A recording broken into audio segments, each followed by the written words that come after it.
On March 3, 2026, that same crimson shadow is returning. But today, we don't view it with fear, we view it with a sense of wonder, because as Smithsonian Magazine reminds us, this isn't magic, it's a global light show powered by our own atmosphere.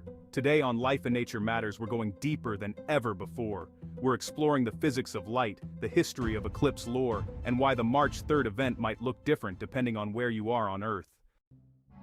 To understand the blood moon, you have to understand that Earth's shadow isn't just one big dark spot, it has layers. First, there's the penumbra. This is the outer, fuzzy part of the shadow. If you were standing on the moon in the penumbra, you'd see a partial solar eclipse. On Earth, the moon just looks a little dirty, or dim. But the magic happens in the umbra.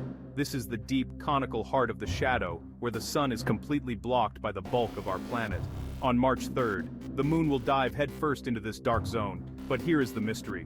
If the Earth is solid and blocks the sun, why doesn't the moon just disappear into the blackness of space? Why does it glow like a hot coal?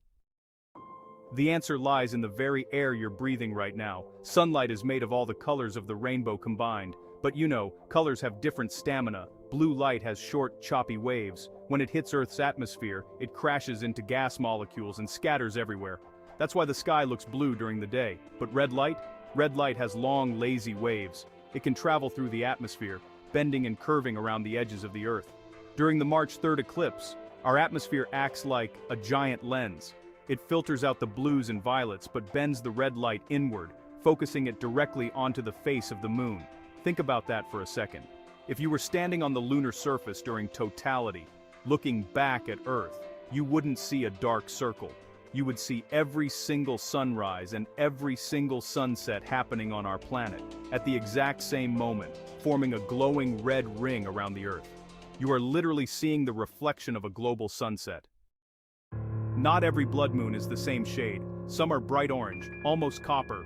Others are so dark they're nearly invisible. Astronomers use something called the Danjon scale to measure this. L equals 0, a very dark eclipse. The moon is almost invisible. L equals 4, a bright, copper, red, or orange eclipse with a bluish rim. What decides the color? The health of our planet. If there have been major volcanic eruptions recently, the stratosphere is filled with ash. This ash blocks even the red light, making the moon look dark and bruised. If the air is clear, the moon glows like a bright lantern. On March 3rd, the color we see will be a direct report on the state of Earth's upper atmosphere. We are literally seeing our planet's breath reflected back at us from 238,000 miles away. So, how do you prepare for March 3rd? Unlike solar eclipses, you don't need special filters. You can stare at this for hours with zero risk to your eyes. Tip number 1. Get away from city lights. Even though the moon is bright, the redness is subtle. Dark skies make the crimson pop. Tip number 2. Use binoculars. You'll be able to see the craters of the moon while they are bathed in that red glow, giving them a three-dimensional depth you usually don't see. Events like the March 3rd blood moon remind us of our place in the clockwork of the solar system. It's a moment of life and nature coming together, where the physics of our air meets the movement of the heavens. Whether you see it as a scientific marvel or a beautiful reminder of our planet's atmosphere, the March 3rd eclipse is a reminder that we are all under the same sky, watching the same global sunset. Will you be watching on March 3rd?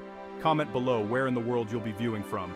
If you enjoyed this deep dive, subscribe to Life and Nature Matters. We have a full series on the upcoming celestial events of 2026 that you won't want to miss. Keep looking up. Keep looking up. I'll see you in the shadow.